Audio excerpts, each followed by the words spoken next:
iniciar, doctor. Ya, Bueno. De aquí sí puedo. Muy bien, pues bueno, buenas tardes a los que nos están viendo en este momento y también a los que nos podrían ver ya en la grabación por el canal de YouTube del CIDETAC, pues bienvenidos nuevamente a este espacio de la Tlacuachita Ignorante. El día de hoy vamos a tener la presentación de un texto, una tesis doctoral por parte de la maestra Rosa María Alvarado Recendis.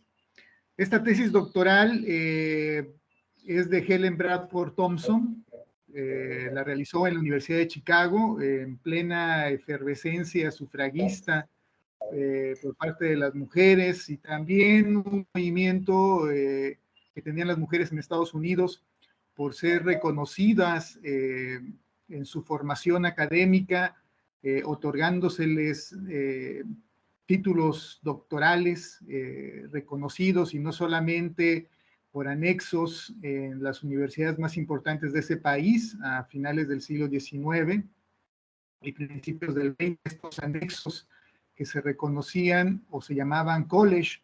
Pues bien, en ese contexto histórico, les digo, del sufragismo al voto por parte de las mujeres, también este movimiento de búsqueda de reconocimiento de las mujeres en el contexto académico, está esta psicóloga, Helen Bradford Thompson, que escribe su tesis doctoral en la Universidad de Chicago, llamada Los rasgos mentales del sexo, una investigación experimental de la mente normal en hombres y mujeres. Pues muy bien, cedo entonces el micrófono a Rosa María para que empiece su exposición.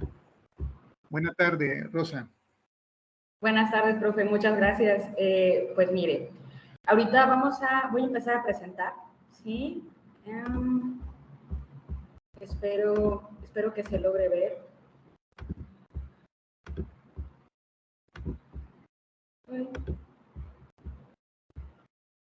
Les agradecería si me pudieran confirmar que se está viendo.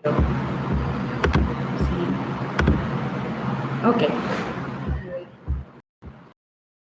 Pues bueno, aquí viene el título de Mental Traits of Sex, an Experimental Investigation of the Normal Mind in Men and Women, o los rasgos mentales del sexo, como ya bien lo presentó el doctor Enio. Pues también en el marco del 10º aniversario de CIDETAC, traigo a remembranza un proyecto que en el centro estuvimos realizando, un ciclo de charlas o de ponencias en donde se hablaba de las diferentes científicas que aportaron conocimiento a nuestra disciplina. Si observamos dentro de las diferentes matrículas o materias de la carrera o incluso en las mismas materias que tienen contenido histórico, en gran mayoría sí se mencionan más nombres de varones que de mujeres.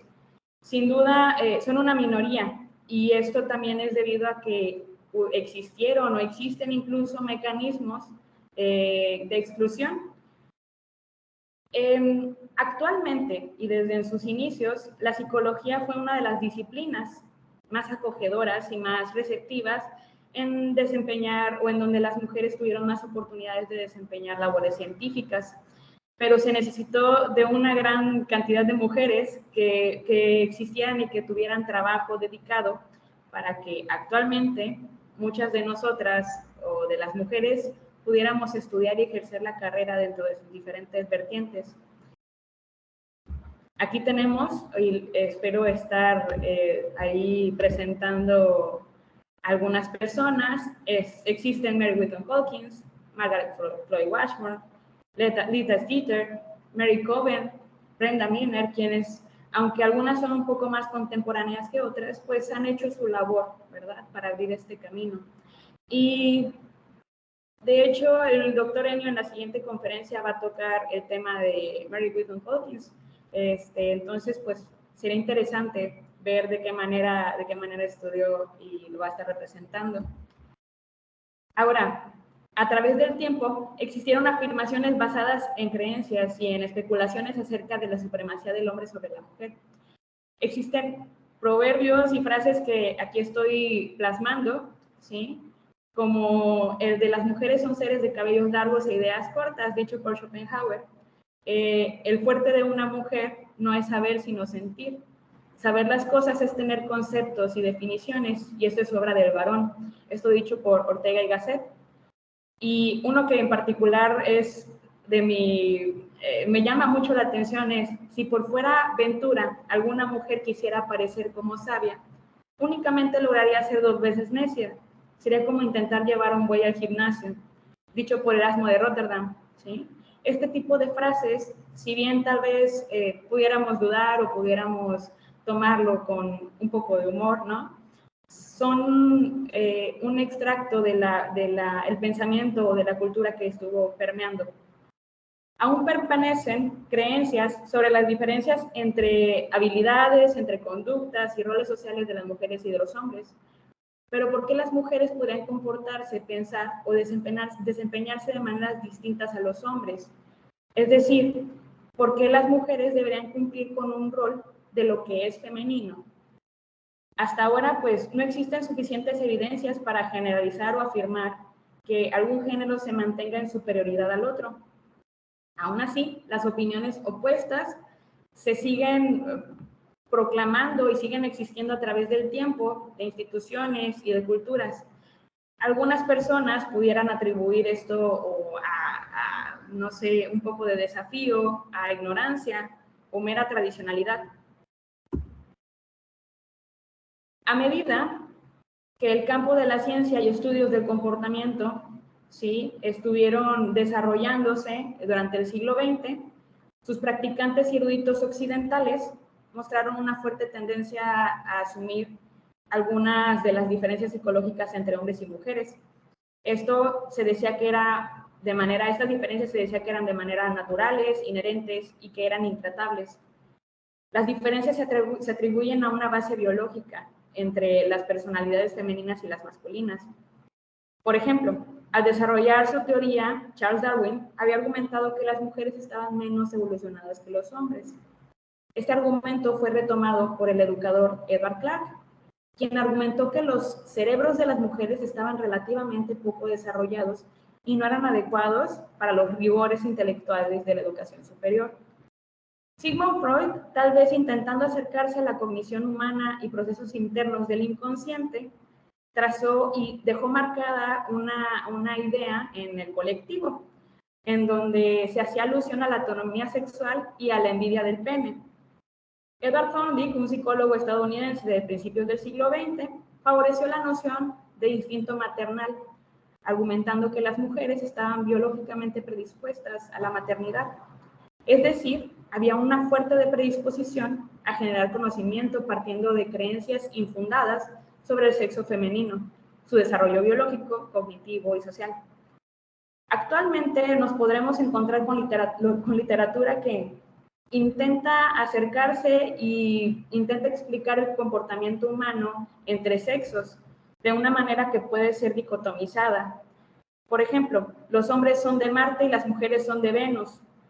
Estos temas aún se mantienen en desarrollo científico, siendo en la Universidad de Chicago la autora y neurocientífica Lise Elliott quien mantiene una postura en donde el cerebro es un órgano unisex, pues como previamente lo comenté, aún no existen evidencias o criterios claros sobre la diferencia neurológica entre hombres y mujeres. Aquí es cuando llegamos a Helen Bradford Thompson, quien se preguntó qué diferencias psicológicas existen realmente entre ambos sexos. Las aportaciones de Thompson ayudaron a un punto de inflexión, pues con su trabajo generó una fuerte crítica de la falta de voluntad de la disciplina para examinar el impacto de las fuerzas sociales y ambientales en la construcción de las diferencias entre hombres y mujeres. Vamos a hablar un poquito de Helen Thompson porque pues el doctor Enio ya lo marcó, es importante el contexto y pues un poco también de cómo es que llegó ella a desarrollar su tesis. Helen Thompson recibió su doctorado en psicología con máximos honores en la Universidad de Chicago. Esto fue en 1900, aunque su tesis fue publicada hasta 1903. Posterior a recibir su doctorado, aceptó una beca para viajar y estudiar a Berlín y París durante un año. Regresó y tomó un puesto como instructora en el Holyoke College en 1901. A sus 28 años fue promovida profesora de psicología y directora del laboratorio de psicología. Con estas oportunidades se veía que tenía un futuro, que podría desarrollarse, ¿sí? Muchos de sus antiguos mentores dentro de la Universidad de Chicago especularon que podría ofrecer un puesto de un alto cargo en la institución. En 1902, ella se casa con Paul Woolley y se mudó a Filipinas y estuvo trabajando, recorriendo diferentes países y diferentes ciudades alrededor del mundo. Finalmente, ella se mantiene en Cincinnati, donde logró forjar una red de amigas de apoyo y construyó una vida profesional para sí misma en desarrollo infantil como reformadora y activista en el movimiento sufragista. Esto ya estamos hablando de 1919. Trabajó arduamente para poder vincular la reforma social con los conocimientos que ella ha adquirido para poder trabajar o intervenir en situaciones de desarrollo social laboral infantil y en pues diferentes situaciones sociales, ¿no? Como la segregación de las mujeres. Gracias a su trabajo sobre las diferencias de los sexos y el reconocimiento también de sus colegas, la disciplina, es decir, la psicología, comenzó a incorporar variables sociales y ambientales con mayor fuerza en la investigación realizada sobre el género, incluso sugiriendo pruebas mentales con enfoques interdisciplinarios para el estudio de los niños, y se convirtió en directora asociada de la Escuela Mary Palmer en 1922. En 1923, por aquí tengo en las diapositivas algunos de estos días de tiempo. En 1923 se hace directora del nuevo Instituto de Investigación de Bienestar Infantil y en la Universidad de Columbia. Sus últimos años fueron llevados en Cincinnati con una vida un poco más tranquila, ya retirada, en casa con su hija. Ahora, volvemos a hablar de su disertación de doctorado. En esta disertación, ella administró una enorme batería de pruebas, en donde eran sus sujetos 25 estudiantes de género femenino y 25 masculinos de pregrado en la Universidad de Chicago. ¿Qué se evaluó? Se evaluó habilidad motora, sensibilidad de la piel y los músculos, el gusto y el olfato, audición o el oído, visión, facultades intelectuales, procesos afectivos, y por último vamos a revisar las conclusiones también. Muy bien. Antes de empezar, quiero invitarlos a ustedes, audiencia, a las personas que nos están viendo en YouTube, para que también en lo que se va explicando brevemente y en manera de divulgación los experimentos, tal vez pudieran anticiparse y hacerse llegar a sus propias conclusiones mediante el conocimiento que tienen acerca de cada uno de los sexos. Es decir, qué sexo es mejor para cada una de las pruebas o evaluaciones que se realizaron. En la habilidad motora, los sujetos de las pruebas de habilidad motora fueron los siguientes. Es decir, se evaluó tiempos de reacción. Dentro de los tiempos de reacción fue la cuestión auditiva y la cuestión visual. El movimiento de los dedos, con fatiga. Algunas de las imágenes que voy a tener aquí mostradas no necesariamente representan aquellos instrumentos que se utilizaron, pero por lo menos personalmente considero que es un acercamiento para que nos demos una idea de cómo se realizó. Entonces, empiezo con los tiempos de reacción. Se tomaron 2 tiempos de reacción simples en cada sujeto. Primero fue el auditivo y luego fue el visual. Se utilizó un cronoscopio de Hipp, que es un instrumento que toma tiempo de una manera muy sensible, y en este medidor de tiempo tenían que activarlo cada vez que escucharan un clic.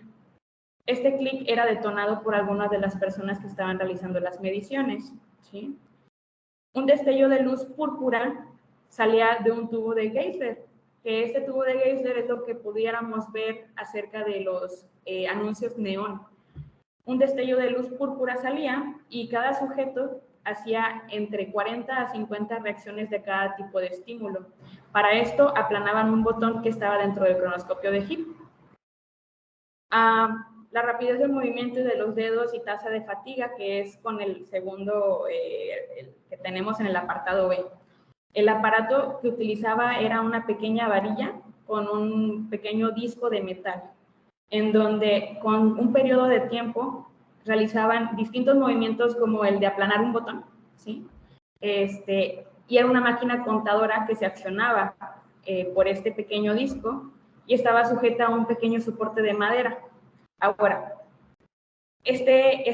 para este ejercicio, el brazo estaba soportado sobre la posición de la muñeca y las personas hacían los movimientos que podían por un periodo de tiempo hasta que se pudieran cansar, ¿sí? Entonces, era como el contador podía hacer el cálculo de la cantidad de tiempo y de clics que podía hacer las personas.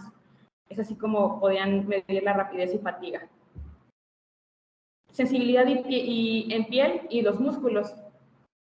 Aquí se investigaron 3 grupos de problemas relacionados con la piel y los músculos. El primero fue el umbral de impacto o toque de presión, el umbral de impacto y de dolor. ¿A qué va con el umbral de impacto? El instrumento que se utilizaba era una pequeña balanza, una balanza muy delgada, no era necesariamente, como les decía, lo que está en la imagen. Esta balanza estaba colgando, dentro de un extremo venía una pequeña corcho, ¿sí? Un pequeño corcho muy suave. Las personas tenían que extender su brazo, el brazo volado, y venía con una pequeña, se le hacía una marca entre muñeca y brazo. Aquí la balanza estaba colgando, el corcho estaba a 3 milímetros de altura de la balanza, justo en la parte del medio, y entonces cada cierto intervalo de tiempo, el pequeño corcho daba golpes. Los golpes fueron aproximadamente 60 golpes, entre 40 y 60 golpecitos en el brazo. Las personas no estaban viendo cada cuándo daba el golpe. Sin embargo, tenían que hablar o decir en voz alta y contar las veces que lo sentían. Esto fue la cuestión del umbral de impacto, es decir, la sensibilidad que había en cada una de las partes. Ahora, para la presión del dolor, los umbrales del dolor en las sienes se tomaron con un algómetro, que yo he visto este instrumento, personalmente nunca lo he utilizado, pero he visto este instrumento para ver la resistencia o dureza de algunos materiales. Se requirió que el sujeto recostara su cabeza, ¿verdad?, sobre un delgado acolchado en una mesa, con una sien hacia arriba. Se tomaron por ambos lados. Sin embargo, en la sien que estaba expuesta, se colocó un pedazo de piel de gamuza debajo del disco metálico del algómetro para poder indicar o ejercer la presión. Se les pidió a los sujetos que comunicaran cada que sintieran o al punto en el que sintieran un leve dolor. No que llegara al punto de ya no resistir el dolor, simplemente la resistencia, y que identificaran entre la sensibilidad de una presión, el dolor o un dolor irresistible, aunque se pedía que nunca se llegara o que no se llegara a esta, ¿verdad? Ahora, se tomó también el espacio cutáneo. Para el espacio cutáneo se hizo una discriminación de 2 puntos del lado palmar del antebrazo. Se utilizó un estesiómetro. El estesiómetro fue empleado para probar la discriminación de los 2 puntos de la piel. Si se dan cuenta, él está abierto como un compás. Se utilizó también el antebrazo y se abría el estesiómetro para poder detectar la distancia, ¿sí? La región utilizada fue el brazo y estaba apoyado igualmente sobre el acolchado en una posición cómoda, y se le dijo al sujeto que sería tocado en una región descrita, a veces con un punto o a veces con 2, y que todo lo que se requería del participante era decir si sentía un punto o 2. También la temperatura. Se le dijo al sujeto que pusiera sus dedos primero en un recipiente. Estaban 2 recipientes, uno con contenido frío y uno con contenido caliente, jamás llegando a extremos. Se le ponía o se le solicitaba al participante que pusiera una de las manos en uno de los recipientes y que dijera cuál se sentía más caliente. Los dedos se sacaron después de cada discriminación y se dejó pasar un tiempo para que desaparecieran los efectos de los estímulos externos. Entonces, todo esto se iba registrando. Aún no tenemos no estamos viendo los resultados, porque en conclusiones los vamos a revisar. Pero este tipo de experimentos se hicieron con muchísima medición, Si tienen dudas acerca de ciertos detalles, los podemos revisar, pero viene muy bien descrito en esta tesis. Denme un segundo. ¿Ok? Ahora, con el gusto y con el olfato, que fue otra de las mediciones. En el gusto, las sustancias utilizadas para los 4 sabores fueron sacarina, sal químicamente pura, ácido sulfúrico y sulfato de quinina. A partir de cada sustancia se prepararon 2 series de soluciones en agua destilada. En la serie A comenzó por debajo del umbral normal de presencia y se extendió por encima del umbral medio de reconocimiento. Para establecer un umbral se utilizó un sabor neutro, que en este caso fue el agua destilada. La serie B constaba de soluciones que eran todas fuertes para el sabor normal. Los límites de la serie y las gradaciones necesarias en cada una se determinaron experimentalmente. La botella que contenía soluciones eran todas iguales en apariencia, ninguna tenía un color ni distinta olfato. Ahora, para los umbrales de presencia y de reconocimiento, el sujeto estaba sentado de espaldas a la mesa para que no pudiera ver las botellas. Se le dijo nada más que se tomara una de las botellas, se le dio una taza con agua destilada y ese sería su estándar de comparación. El agua destilada se utilizó como base para todas las soluciones. Entonces, cada persona iba probando, dejaba, tomaba agua destilada para poder volver a normalizar el gusto. Con respecto al olfato, en las pruebas, al sujeto se le permitía tener tantos estímulos como deseaba de cada uno de los químicos, ya que a diferencia de otros sentidos, el olfato es el único sentido en el que el contacto entre el estímulo y la terminación nerviosa o el órgano se produce de forma indirecta, es decir, las personas o los sujetos podrían oler las veces que fueran necesarias. Muy bien. Para el oído se utilizó el silbato de Galton. El silbato de Galton es el que produce o es muy similar al silbato que se utiliza para los perros actualmente.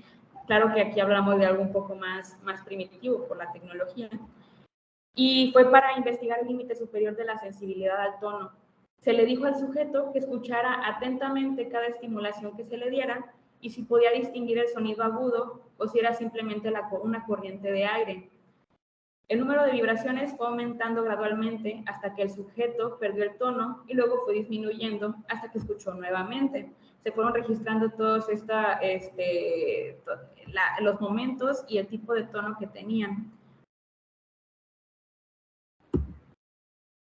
Para la visión, los experimentos realizados sobre la visión trataron los siguientes temas. Uno fue el umbral de luz, que de hecho es en el que más me voy a enfocar, debido a que en algunos otros, por limitantes, se llegaba a una parte en donde se veía muy sesgado el experimento. Es decir, estoy tomando y seleccionando partes, ¿no? El aparato utilizado en los experimentos sobre la sensibilidad de la retina a la luz era un largo tubo de madera de unos 8 pulgadas cuadradas en los extremos y 4 pies de largo. Estaba totalmente ennegrecido por dentro y se hizo absolutamente a prueba de luz. En un extremo de la cubierta había una caja en la que debajo el sujeto podía sentarse. Estaba tapado totalmente de la cabeza, veía a través del tubo, y en el otro extremo había un tubo hacia una abertura redonda en donde se podía ver o se podía visualizar alguna luz. Para estos experimentos se realizó en una habitación completamente oscura. La fuente de luz era un mechero o un encendedor de Welsbach. Todo lo que se requería era una fuente de luz que permaneciera constante. Es decir, la persona estaba totalmente ciega en un cuarto oscuro con una pequeña apertura circular y por el tubo que era totalmente a prueba de luz. Al fondo solamente se veía la luz del mechero. Entonces, las personas tenían que estar detectando a qué punto o hasta qué grado podían ver la luz. Para esto se estaba regulando constantemente el flujo de gas del mechero. Las facultades intelectuales. Para estas facultades, o para lo que se pudo evaluar, fue memoria, la asociación, la capacidad de ingenio, la información general. Ok. Para la memoria, los factores de memoria investigados fueron la tasa de memorización, la capacidad de retención y la naturaleza de unas imágenes que se emplearon. Estas imágenes eran pequeñas tarjetas y constaba de sílabas. La primera serie eran sílabas como construidas que a lo mejor no tenían ningún significado para que pudieran memorizarlas, ¿sí? Estas tarjetas se presentaron visualmente. En ambos casos, las sílabas se dieron a razón se dieron una por segundo para evitar un ritmo. También fueron intercalando. Se mostraban un segundo, pero se iban intercalando los tiempos de la presentación.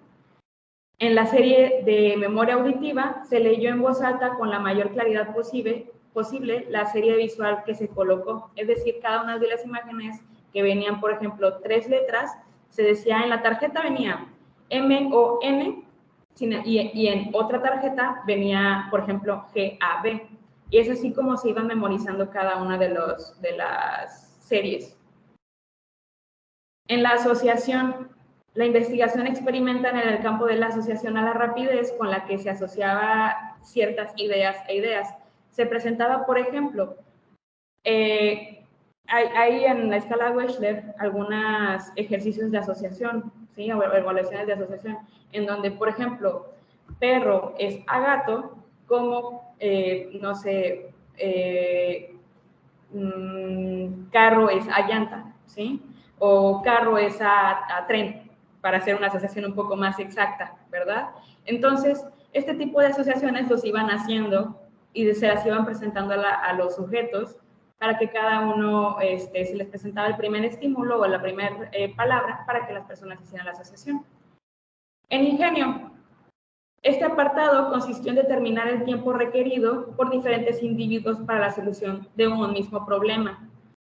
Las diferencias del método, por importantes que sean para el análisis psicológico, fueron de extrema dificultad y fueron de diferentes formas para cada uno. Aquí sí existieron algunas limitantes, ya que algunos ejercicios fueron repetidos y lo que no se controló fue el que como cada uno de los sujetos iba realizando, iba solucionando algo, tal vez al separarse y verse con otras personas del grupo pudiera compartir. Por lo tanto, este proceso se evaluó simplemente en términos de efectividad para una solución rápida. Sin embargo, se encuentran limitados los resultados. En información general, las preguntas para evaluar la información general se seleccionaron como una prueba para estudiantes universitarios, no como un conjunto de representativo de preguntas para personas inteligentes. Aquí me pasé. Las respuestas correctas eran hechos que se podían esperar que un estudiante universitario conociera. No se tomaron en cuenta, se estandarizaron todas las preguntas y fueron perfectamente justas y representativas. No existieron preguntas capciosas y solamente, por ejemplo, había preguntas que tocaban temas como de literatura inglesa, historia, física, matemáticas, biología, psicología y preguntas de conocimiento general. Con respecto a los procesos afectivos, fueron investigados desde 2 puntos de vista. Por ejemplo, el primero es la expresión fisiológica de los procesos afectivos, como en la circulación sanguínea y la respiración. Se llevó también el relato introspectivo de los procesos afectivos y en la... Aquí, no sé si se me cicló, ok. En la expresión fisiológica, para poder investigar esto, se utilizó un aparato que es un pletismógrafo. Lo que hace es tomar la presión sanguínea y la respiración, el ritmo de respiración. Junto también se utilizó un respirador con tapa de goma de ver, que lo podemos ver aquí. Estos instrumentos se utilizaron en un mismo tiempo, es decir, simultáneamente, Y el experimento no fue explicado al sujeto, solamente se le indicó que se quedara quieto y que mantuviera los ojos cerrados. Primero se tomó una curva normal para mostrar la reacción característica del individuo en estado de reposo, es decir, cómo se mantenía normalmente cada uno de ellos. Y cuando esto se había obtenido, se aplicaron varios estímulos. Se le dieron olores desagradables, agradables, se le tocó la cara, se le hicieron como pequeñas pinchazones con un alfiler para mostrar el efecto. Y, por ejemplo, también se le dieron problemáticas de razonamiento matemático. Entonces, ahí es como pudieron medir las variantes de sus reacciones. En el relato introspectivo se hacían una serie de preguntas de personalidad diseñadas para cubrir todas las preguntas de interés con respecto a una persona. A menos que no puedan tratarse experimentalmente, algunas de las preguntas pues fueron descartadas. Pero en general las preguntas se centraron en conciencia afectiva, en temperamento, disposición, en gustos, aversiones e intereses. Incluían también cualquier cuestión de hecho con respecto a la historia del individuo, es decir, su pasado, cómo fue su infancia, o cualquier dato que fuera importante, si a lo mejor había tenido algún accidente que fuera pues importante mencionar, ¿no? La evaluación de las respuestas a las preguntas que trataban meramente de hechos de la historia individual no presentaba serias dificultades. De hecho, aquí todas las preguntas fueron de naturaleza pues consciente, ¿no? En donde cada una de las personas podía expresarse libremente. Ahora, ¿qué tipo de preguntas se hacían? Se hacían preguntas como nombre, edad, si se sentía conforme con la carrera, y entonces pues cada uno podía responder con tal tranquilidad. En conclusión, se ha encontrado que la habilidad motora, ¿sí?, en la mayoría de sus formas está mejor desarrollada en hombres y en mujeres. Aquí me gustaría saber si en alguno de ellos pues ustedes pudieran se hubieran anticipado a estas conclusiones. En fuerza, rapidez de movimiento y tasa de fatiga, los hombres tienen una gran ventaja, y en precisión y movimiento también. Estas 4 formas de superioridad son probablemente todas expresiones de un mismo hecho. Dice, por ejemplo, la teoría biológica, que los machos o los hombres tienen sin duda mayor masa o mayor tendencia a desarrollar masa muscular, ¿sí? En la formación de nueva coordinación, las mujeres son superiores a los hombres. La mayor fuerza muscular de los hombres es algo que universalmente se puede aceptar, por lo menos en el ser humano. Ha habido más o menos controversia después de esto, en donde el cierto sexo genera,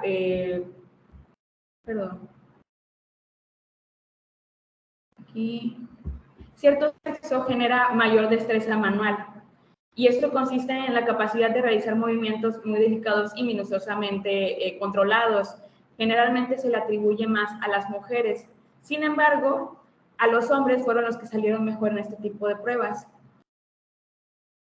La presente investigación da como resultado aquellas conclusiones respecto a los umbrales, cómo los umbrales, ¿sí?, del dolor o de sensación pudieron generar o pudieron dar las respuestas de la discriminación. Por ejemplo, en los umbrales de dolor y de sensibilidad, las mujeres tienen umbrales mucho más bajos en reconocimiento de los 2 puntos de la piel, con lo que veíamos del aparato que parecía un compás. En contacto, en sabor dulce, salado y agrio y amargo, en olor, en color y en dolor también de la presión, los hombres y las mujeres tienen una sensación o similitud de los umbrales. En la sensibilidad discriminatoria, las mujeres tienen una discriminación más fina en el tono y en el color. Hombres y mujeres tienen la misma discriminación en temperatura, olor y presión pasiva. Los hombres tienen una discriminación más fina en los pesos levantados. Por ejemplo, en sabor dulce, agrio y amargo, y en tonos de gris, probablemente en áreas de la piel y en áreas visuales. En cuanto a las facultades intelectuales, las mujeres son decididamente superiores a los hombres solamente en memoria y posiblemente más rápidas en pensamiento de asociación. Los hombres tienden, por lo menos basándose en este experimento, tienen un mayor ingenio en la información general y los intereses intelectuales, y en los intereses intelectuales no hay tal cual una diferencia o característica por sexo. Los datos sobre la vida de sentimiento, es decir, los procesos afectivos, indican que hay poca o ninguna diferencia sexual. Se podría tender a pensar que las mujeres tienen mayor sensibilidad con respecto a esto. Sin embargo, las mujeres mostraron una mayor consistencia de acuerdo a las respuestas afectivas y los hombres tenían tendencias un poco más elevadas, a diferencia de las mujeres. Y volvamos ahora con la cuestión que también, ¿qué tan bien o qué tan mal concuerdan los resultados con la visión biológica prevalente de las diferencias mentales entre los sexos? Por ejemplo, los hombres demostraron en este experimento tener una capacidad motora mejor desarrollada y más ingenio. Las mujeres tenían sentidos más agudos y mejor memoria. La afirmación de que la influencia de la emoción es mayor en la vida de la mujer no encontró confirmación. Su mayor tendencia hacia la fe o hacia las cuestiones de religión se puede asociar un poco más a las creencias de instituciones ya establecidas, a la tradicionalidad que mantenían desde familia. Pero antes de que aceptemos la teoría que se presenta de la teoría biológica, también se puede revisar si existe o no alguna interpretación posible con los mismos hechos de las personas que fueron sujetas. Es decir, qué otras interpretaciones o qué otras motivaciones o razones existían para que también hubiera este tipo de respuestas. Por ejemplo, la teoría biológica, en la medida en que sus deducciones relacionan ciertas características mentales con las células o los genitales, ¿sí? Es decir, a qué sexo pertenecen, son o resultan ser analogías que pueden tener cuestionamientos. Puede ser cierto, sí, porque incluso muchas de las creencias que se han tenido y que se tienen, puede ser cierto que tengan algo de certeza, ¿sí? Sin embargo, por los métodos que se han estado utilizando que se habían estado utilizando para poder averiguarlo, pues deja duda para saber de qué manera o si fueron certeras la manera en la que se llega a estas conclusiones.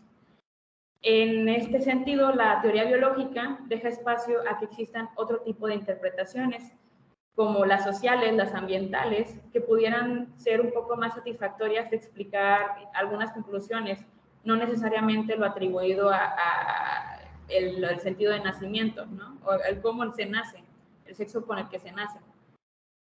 Ahora, esta tesis lo que hace es una sugerencia para que las diferencias biológicas observadas también puedan deberse a, como les decía, cuestiones ambientales, sociales o de tradición.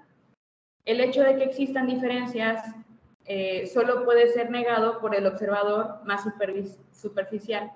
En nuestro propio contexto, incluso actualmente, ¿no? Muchos de los niños y las niñas, aunque pueden ir a las mismas escuelas y jugar o convivir juntos, pues se les prestan o se les atribuyen diferentes ideas de cómo deben conducirse. Estas diferencias, pues se sigue preguntando, ¿no? Incluso muchas personas siguen adoptando este pensamiento de si es porque el carácter inherente de su sexo o se le atribuye el carácter inherente de su sexo. Ahora, en las mismas escuelas se les puede atribuir a los niños, ¿no? El hecho de cómo pueden desenvolverse cada uno con sus pares. Es decir, a muchos de los niños varones se les permite ser un poco más libres. Considero que actualmente se les ha estado dando modificaciones al comportamiento y es mejor visto que se juegue por igual. Sin embargo, muchas de las creencias de cómo deben conducirse, pues siguen limitando, por ejemplo, a las niñas a estar quietas, a estar calmadas, ¿no? Y a no desarrollar cierto tipo de motricidad. Estas influencias sociales han tendido a retardar incluso el desarrollo y la capacidad que pueden tener, o la agudeza de los sentidos que pueden tener los niños. La cuestión es en esto, que en algunos casos Perdón. La educación especial de las niñas tiende directamente al desarrollo de un sentido especial. Esto es, por ejemplo, también en el desarrollo de cómo se debe comportar una mujer, que debe poner atención a las tonalidades, que debe poner atención y tener sensibilidad a cierto tipo de estímulos. Los ideales sociales se han desarrollado en relación con la necesidad, entendiendo que también a la necesidad económica, es decir, desde las cavernas, ¿no? El hombre era el relacionado con la búsqueda del alimento, con la motricidad, con el explorar, y la mujer con un tema un poco más pasivo. No se dedicaba a la casa y al hogar. Y esto se ve atribuido o se ve todavía sobre todo, por ejemplo, en 1900 o en el presente, en donde se sigue manteniendo este tipo de tradiciones y por ende se sigue limitando en función a lo económico, ¿no? Alguien debe mantener la casa mientras otro la debe administrar. Ahora, en este punto de la conclusión, la cuestión de las condiciones de organización social aún exigen o no la misma división del trabajo y hacen que la preservación de las ideales tradicionales para los sexos necesarios para el bien de la sociedad. Si tal es el caso, no hay duda de que actualmente, en el estado de las cosas, hay signos o hay necesidad de cambio radical en los ideales sociales del sexo. El punto de enfatizar cómo nuestra perspectiva desde este punto de esta tesis a la actual crea o se pone en mesa las diferencias psicológicas del sexo parecen deberse en gran medida no tanto a las cuestiones de el género en sí, sino más bien se aportaría o se pondría en duda o se pone en conclusión que el desarrollo de ambos sexos, las habilidades, la cognición, la manera de desenvolverse, es un poco más por el medio, por el ambiente y por la enseñanza y aprendizaje, o los procesos de enseñanza-aprendizaje social. Y pues puede caer esto en el individuo en un desarrollo desde primera infancia hasta la edad adulta. Posterior a esta tesis, pues también se llegaron a empezar a hacer un poco más de énfasis en los métodos de investigación con respecto a cómo se abordaba el tema de género, cómo se abordaba el tema de las diferencias de género, siendo incluso Helen Thompson quien, después de haber participado, después de haber hecho esta tesis, hace una revisión sistematizada, ¿verdad?, acerca de diferentes investigaciones que empezaron a surgir, y en 1914 saca, ¿cómo se dice?, publica General Reviews and Summaries de Psychology of Sex, y aquí hace una revisión de diferentes artículos que fueron surgiendo desde ese periodo, desde 1903 hasta 1913 aproximadamente, y revisa temas de diferentes ciencias del comportamiento. Entonces, pues bueno, llegando a esta conclusión en donde, pues como hombres y mujeres no existieron alguna indicador de una supremacía, pues Helen llega a una conclusión en donde las atribuciones llegan a ser un poco más sociales que inherentes o naturales. Entonces, pues hasta aquí llega esta presentación y pues les agradezco mucho. Entonces, aquí discúlpenme, tuve algunos problemas que me pusieron más ansiosa, pero pues estoy abierta para el área y el tiempo de preguntas y respuestas. Hola Rosa, ¿qué tal? ¿Sí me escuchas?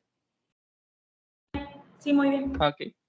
Hola. Oye, estoy aquí en representación del doctor Enio que me comentaba esta cuestión de iniciar la ronda de preguntas y respuestas. No sé si alguien tuviera algún comentario que hacer.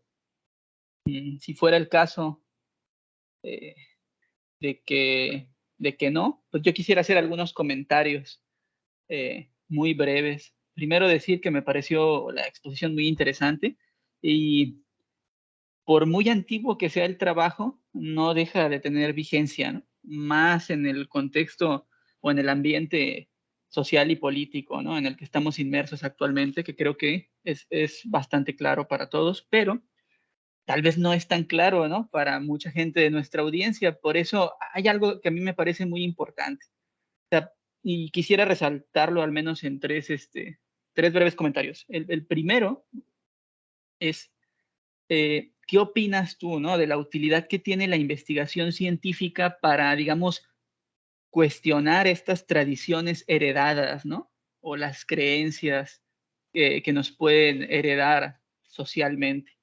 Sobre todo pensando un poco en esta diferencia, ¿no? O esta guerra entre sexos, de alguna manera, que está muy plagada de ideas preconcebidas. ¿Cómo, o sea, para dejárselo más o menos claro a la audiencia y a los chicos y chicas que se están formando, de qué manera la investigación científica puede ayudarnos a luchar contra esas preconcepciones, ¿no? Por ejemplo, ¿tú qué opinarías al respecto? Bueno, pues por ejemplo, ahorita creo que hay un movimiento que aunque ha existido desde hace mucho tiempo, que es el movimiento feminista, por ejemplo, ha habido olas, ¿no? Entonces, tomando de esta última ola, sí considero que pudiéramos hacer revisión acerca de este tipo, como lo dijiste, creo que yo también estoy de acuerdo, en donde no ha perdido vigencia este tipo de publicaciones. Si nos vamos a lo necesario es, por ejemplo, también saber entre hombres y mujeres, ¿sí? Pues en la búsqueda de la equidad, ¿no? De la búsqueda de cómo podemos aportar a nivel social. Es importante la implementación del método científico porque así podemos, por ejemplo, poner en duda los criterios, no nada más basándonos en opiniones o esto es lo que creo o incluso esto es lo que me conviene, ¿sí? Por ejemplo, el hecho de hablar de la maternidad, como decía Thorndike, ¿no? De que todas las mujeres teníamos un sentido de maternidad. Ese pensamiento es algo que permea mucho todavía. Incluso hablando, creo que a algunas personas se les ha cuestionado de, oye, ¿y cuándo vas a ser mamá? O ¿cuándo vas a ser, pues sobre todo es un poco que atañe mucho a las mujeres. ¿Cuándo vas a ser mamá? ¿Por qué quieres o por qué no quieres tener hijos? Y entra este cuestionamiento. El hecho de hablar de la maternidad es un tema sensible y que le atañe a cada persona, ¿no? Y el quitar este criterio de, ahorita es un poco más popular esta idea, ¿no? De la maternidad o va a ser mamá quien quiera, pero no todos lo tienen, es decir, este tipo de sustento puede también hacer divulgación de ideas nuevas en donde, bueno, eso es un ejemplo muy burdo, ¿no? Pero el hecho de que exista información sistematizada, pues permite también abrir campos de información más fidedigna y que también se siga como propagando la información acerca de que las cosas no tienen que ser como yo creo que son o como se conciben. Y creo que es un término general de la utilidad científica, ¿no? No nada más es llegar a cosas de instrumentación como en la tecnología, sino también a situaciones cotidianas que nos pueden hacer tomar decisiones informadas o nos pueden hacer sentirnos como más seguros de lo que podemos realizar. Espero no haberte revuelto, Óscar, o no haber revuelto mi respuesta. No, me parece bastante interesante y, bueno, sin el afán de comerme demasiado el tiempo, hay otra cuestión con lo que lo ligaría también, que creo que tiene mucho que ver y sobre todo ya con el contexto quizá en el que se desarrolló la investigación de esta autora, ¿no? Y al principio lo mencionaba sobre esos mecanismos, ¿no? Que excluyen, por así decirlo, o excluían o siguen excluyendo sin duda a las mujeres de la investigación científica. Y yo inevitablemente, pues, pienso, por ejemplo, en ciertas formas de estudios filosóficos de la ciencia o epistemologías feministas que han surgido y pensaba ahorita, ¿no? También lo digo un poco para la audiencia, en cómo se suele creer que la ciencia es de carácter universal, ¿no? Abstracta y tal vez hasta descarnada de alguna forma, pero en realidad es conocimiento contextualizado, ¿no? Es decir, histórica, socialmente, culturalmente, y precisamente por esas razones es que tal vez ha ocurrido, ¿no? Han ocurrido esas exclusiones sistemáticas de ciertos grupos sociales, ¿no? Y en este sentido me parece que es algo interesante, ¿no? Para resaltar un poco, ¿no? De qué tipo de mecanismos o qué tipo de situaciones son las que excluyen, por ejemplo, a las mujeres de la ciencia, ¿no? A lo mejor en cuestiones sociales o cuestiones políticas, por ejemplo. Aquí me parece que el caso de ella es bastante ejemplar, ¿no? ¿Qué opinas al respecto de esto también? Digo, un tanto para informar a la audiencia. Pues si hablamos de mecanismos de exclusión, por ejemplo, institucionalizados, ¿no? Sobre todo en 1900, hablábamos de que, bueno, bien lo dijo el doctor Enio, se hicieron colegios especializados para mujeres porque en este punto, pues no se les permitía el ingreso a las mujeres dentro de universidades, pues ya formadas, ya y si llegaba a haber alguna excepción, pues se les aislaba dentro de un mismo cuarto, ¿no? O sea, había hasta cortinas o había una separación en donde pues se veía, era claramente la segmentación. Entonces, actualmente creo que todavía hay algunos criterios como de exclusión que tal vez ya no son institucionalizadas o sí logro ver que muchas instituciones federales, es decir, ya organizaciones, ¿verdad? Están tratando de eliminar este tipo de exclusiones o ponen en duda, cuanto menos, ¿no? Pero, y así te digo, puedo recordar que incluso en ciertos trabajos, y esto es una revisión que yo hice de unas normas de una empresa, ¿no? En normas de una empresa, todavía en las entrevistas de reclutamiento, estaba esto de, a las mujeres se les preguntaba si querían ser mamás o si tenían planes de casarse prontamente. Esto con la preconcepción de que a lo mejor si eran madres o eran esposas, iban a estar un poco más, ¿cómo lo puedo decir? Iban a tener prioridades más claras con respecto al hogar, ¿verdad? Cuando pues no necesariamente es de esta manera. Entonces, son este tipo de situaciones que se pueden llegar a ver como, esto como un ejemplo de exclusión. Entonces, me parece bien interesante lo que me dices de lo del contexto, porque es cierto, esta idea es muy interesante, en donde cada avance científico pues va en contexto a las necesidades también del tiempo en el que se está viviendo, ¿no? Entonces, sí, muchas gracias. Es una...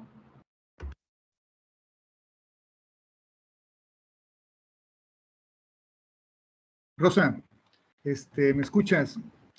Sí, Mira, yo tengo una pregunta, y que me ha surgido desde hace tiempo, cuando le doy vueltas a este tipo de temas, no solamente lo relacionado con la equidad de género, ¿no? Sino con aquellos que tienen que ver con cuestiones muy controversiales, como por ejemplo incluso el medio ambiente, ¿no?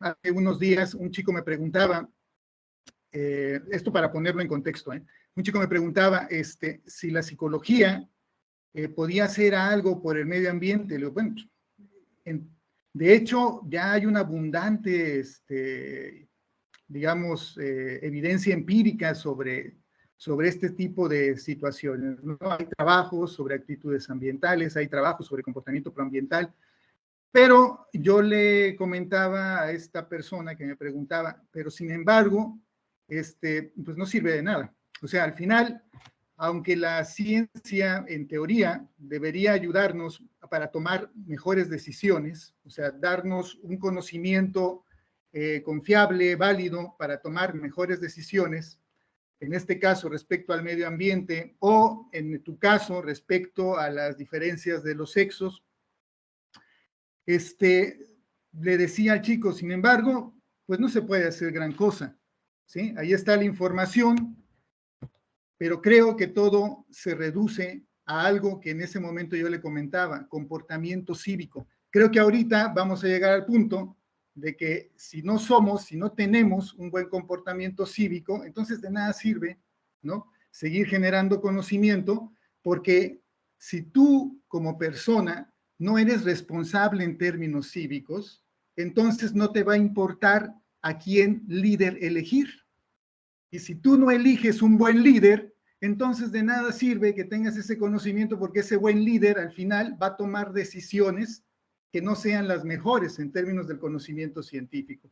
Va a tomar a lo mejor decisiones en función de su grupo más inmediato, ¿no? Y los va a favorecer, y entonces, independientemente de que haya una gran cantidad de información que nos pueda permitir remediar el medio ambiente, pues los líderes harán lo contrario, ¿no? Y en ese sentido también, fíjate, esto que estoy hablando del medio ambiente, también lo llevaría al plano que tú nos traes, ¿no? Realmente en un tema tan controversial, ¿la ciencia va a servir para tomar las mejores decisiones? O sea, por ejemplo, y eso fíjate, de manera hipotética, y cuando he puesto estos ejemplos hipotéticos, aunque he sido de los que ha dado conferencias para que se conozca el papel de las psicólogas, ¿no? A inicios del siglo XIX y del siglo XX, pero cuando he planteado estas preguntas me han tachado de machista. Vuelvo a plantearlo, ¿no? O sea, sí es una cuestión un poquito paradójica. Pero bueno, vuelvo a plantear esta situación. En el caso hipotético de que la evidencia empírica, por ejemplo, contraviniera lo que actualmente propugnan grupos feministas, ¿se tomaría la mejor decisión? ¿Se aceptarían estos resultados como tal? Tío, porque igual puede ser del otro grupo, ¿eh? Lo único que he visto es que no se toman en consideración. Y es por eso que sigue habiendo pugnas, pugnas, pugnas, pugnas, pugnas.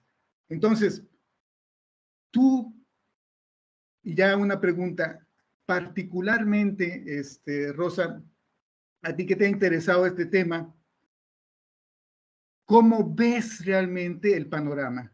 ¿Crees que la ciencia en realidad sí pueda ser considerada para tomar las mejores decisiones respecto a cómo debería en un momento determinado ser eficiente las relaciones entre ambos sexos? O sea, aquí en definitiva ya no sería, ¿no?, si todos tienen derecho o no. Digo, porque al final en la Carta Magna de este país, todos son iguales ante la ley. Entonces, sin embargo, ¿la ciencia realmente crees que sea considerada para tomar las mejores decisiones? Independientemente de si a machistas, feministas, neutros o lo que tú quieras llamarle, ¿no?, en su momento a lo mejor los contraviene. ¿Tú crees que puede haber esa posibilidad? Pues por lo menos considero que, aunque tal vez pueda haber una modificación, posiblemente no sea en un momento inmediato. Siento que problemáticas o controversia, pues va a ser necesario que surja, ¿no? El cuestionamiento del otro o el autocuestionamiento. En este caso, no considero que sea machista su comentario, si soy honesta, ni es mansplaining, como es un concepto también muy, muy actual. Creo que parte de esto es también el cuestionamiento que debemos tener, ¿no? Creo que, por ejemplo, si me meto en esto de los temas que proliferan dentro del feminismo, uno de los temas es el aborto, y lo voy a tomar como ejemplo. Pues el aborto, ha habido evidencia también de que a nivel médico, cuando ha sido legal, pues se corren menos riesgos, ¿sí? A tal punto de que el haber tenido este tipo de información, pues también se ayuda junto con la divulgación, ¿no?, a que también se muevan otras áreas dentro de la conducta humana, en donde la legislación también, pues se están viendo modificadas, ¿sí?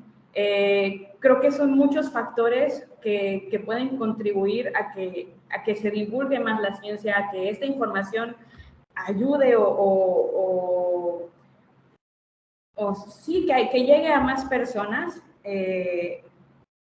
pero creo que esta cuestión de si es útil o no es útil, creo que es lo que me comentó, lo que yo traté de resumir, ¿no?, en mi cabeza.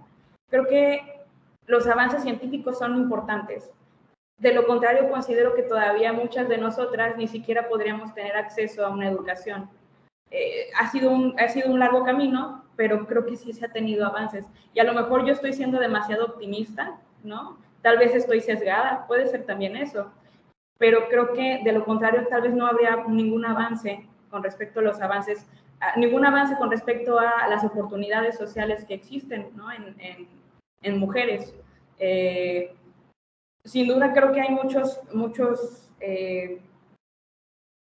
obstáculos por vencer para llegar a una equidad, pero siento que, o dentro de una opinión, ¿no? No necesariamente muy reflexionada, pero dentro de mi opinión considero que sí es de utilidad el generar conocimientos y avances para posterior también divulgarlos, ¿sí? Y que esto sea una información, pues que muchas otras personas, así sea un grupo pequeño, sí pueda seguir funcionando dentro de la sociedad y poder, pues, generar un aporte. Muy bien, gracias Rosa por tu respuesta. Dios, definitivo, es un tema muy controversial. Mira, tan solo ayer estaba revisando los Objetivos para el Desarrollo Sostenible, los ODS de la ONU, creo que los planteó en 2019, y uno de ellos, o hay algunos que van orientados precisamente a la eliminación gradual de las diferencias o exclusiones, ¿no?, hacia las mujeres en el campo laboral y que, vamos, a favor de una equidad, ¿no?, entre hombres y mujeres. Y hay algo que yo siempre he comentado y que a veces yo creo que me ha ganado, ¿no?, también el mote de machista, pero es en el buen plan siempre, porque creo que se ha marginado al menos un segmento laboral que es fundamental, ¿eh? Se ha marginado. Ayer que leía estos objetivos, ¿no?, donde hablaba que se tenía que eliminar esta brecha entre hombres y mujeres, que todavía había mucho que hacer, porque no estaban incorporándose a los pues a los trabajos remunerados, ¿no?, o áreas tradicionalmente remuneradas. Pensé, bueno, pero es que es muy sencillo eliminar esta brecha y de golpe generar que las mujeres aumenten su participatividad. ¿Cómo? Pues remunerando la actividad relacionada con algo que tú ahorita acabas de decir, remunerando la maternidad, por ejemplo, ¿sí? O sea, es un trabajo esencial, es más, yo diría, es uno de los más importantes. Claro, desde una perspectiva se le ha excluido de la remuneración, ¿no? ¿Por qué? Porque a lo mejor se parte de la lógica de que es lo natural, ¿no? Pero si remuneraras eso, es probable que incluso lo hicieras más eficiente, porque al menos las cuestiones relacionadas con la crianza son esenciales, tan esenciales que tienen que ver con la formación idónea de los individuos. Entonces, si tú remuneraras esa labor de crianza, pasarías a muchas mujeres al contexto remunerado. Y como es una labor fundamental, incluso para que las sociedades sean, vamos, para que no tengan tantos problemas, si formas sujetos, ¿sí?, idóneos, entonces todo eso tendría que reflejarse en el contexto social más inmediato, ¿no? Entonces, no solamente tendría que ser remunerado, sino tendría que ser el mejor remunerado. Teniendo este panorama, ¿cómo crees entonces el poder de la maternidad para las demás mujeres? ¿Me puede repetir esa última frase? ¿Cómo creo entonces Sí. que, perdón? Sí, por ejemplo, ¿crees que se podría revalorizar el trabajo de la maternidad, el trabajo de la crianza? E incluso podríamos ponerlo tanto para hombres como para mujeres, ¿no? Porque tan esencial es la crianza, ¿sí?, desde la perspectiva femenina, como también masculina, porque también tenemos el grave problema de padres, ¿no?, que están inexistentes o ausentes. Pero si remuneráramos eso, si resignificáramos, ¿sí?, la crianza como un trabajo en toda forma y como uno de los trabajos más importantes socialmente hablando, porque trabaja con el capital básico de toda sociedad, que es el individuo. ¿Crees que se resignificaría? ¿Crees que tuviera un impacto? Digo, todo esto es en términos de hipótesis, ¿eh? En términos de hipótesis y bastante utópicos, posiblemente sí, ¿verdad? Tomaría un significado importante, tal vez hasta se generarían como normas o de las condiciones adecuadas, tal vez la crianza podría ser crianzas un poco más saludables. Sin embargo, y ya yo yéndome al mal pensar, considero que sería industrializable, ¿no?, la maternidad. Entonces, no sé, a lo mejor ya estoy hablando de cómo se puede esto. Dígame. Sí, pero estamos metidos precisamente en la situación del trabajo remunerado, ¿no? Y es a donde todos queremos jalar. Entonces, ¿por qué no llevar esto allá? Y de golpe eliminas diferencias, ¿eh? Y de golpe pones al que trabaje en ese sector en particular, ¿sí?, como uno de los más importantes de cualquier sociedad. Bueno, eso es algo que te digo, de pronto a mí, ¿no?, es una idea muy interesante y es una reesquematización de toda la conceptualización que incluso yo misma, ¿no?, tengo acerca de la maternidad. Entonces, así como ligeramente reflexionado, creo que sí podría resignificar y reivindicar un poco más la situación de la madre, ¿no? No como el ser sacrificado, no como el ser que necesita como responder o solventar cierto tipo de conductas o mantener cierto tipo de conductas para que no tienen como un valor, ¿no? Aparentemente se le da como el significado de la mamá es todo y a la vez no se recibe, ¿no? Sería como hasta justo el hecho de que hubiera un tipo de remuneración. Pero no sé, este esquema es nuevo, es nuevo.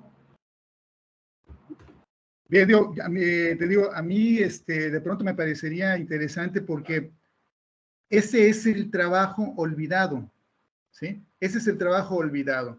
De pronto, cuando surgen todos estos movimientos, creo, ¿sí?, todos van hacia lo que socialmente en un contexto de revolución industrial o postindustrial se considera como trabajo remunerado. Y hay un conjunto de elementos, ¿sí?, que también son labor o que también implican algo laboral, que se quedan al margen de esto que en su momento es socialmente valioso. Se quedan al margen no solamente, fíjate, el trabajo que tiene que ver con la crianza, ¿sí?, desempeñada directamente por madres y padres, sino tiene que ver, también se queda a la saga, también un conjunto de labores que tienen que ver con lo doméstico.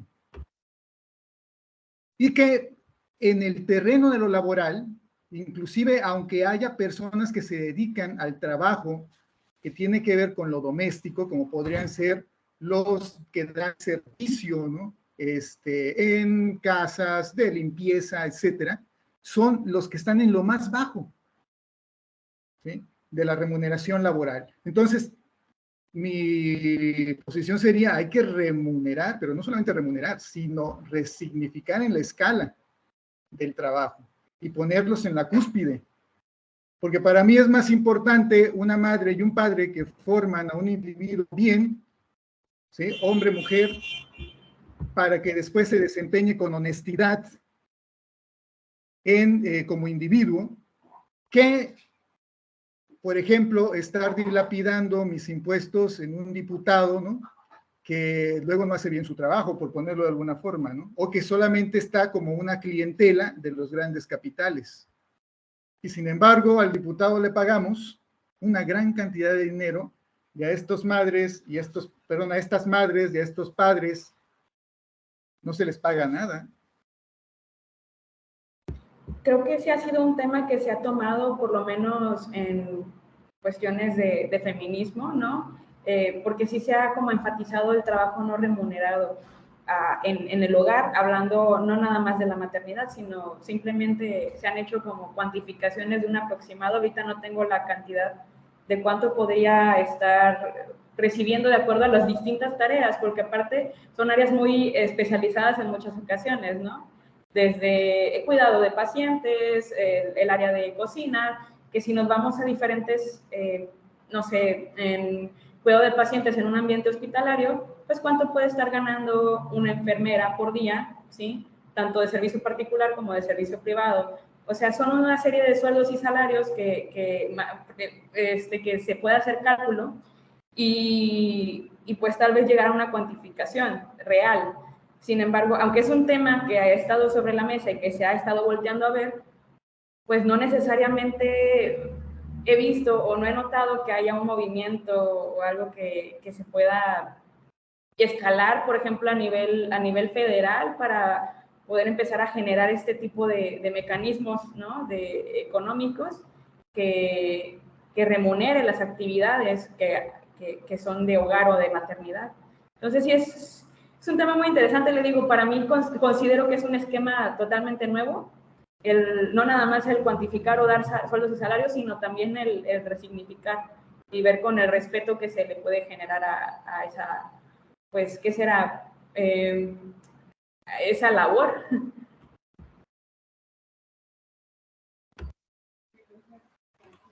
Así es. Bueno, Rosa, pues de mi parte también es todo, pero aquí nos podríamos pasar toda la tarde, sin duda. Bien, no sé si alguien más quiera comentar algo, preguntarle a Rosa sobre la exposición que dio de la tesis doctoral de Helen Bradford Thompson.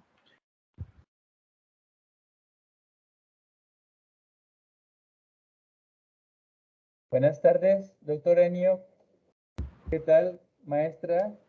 Sí, doctor Leopoldo. Gracias. Aquí estamos por parte de comunicación estratégica en el momento que ustedes nos indiquen para realizar las capturas de la evidencia de esta actividad. Aquí estamos a sus órdenes antes de que culmine la sesión. Bueno, pues muy bien. Yo creo que ya no hay ninguna duda, ningún comentario más.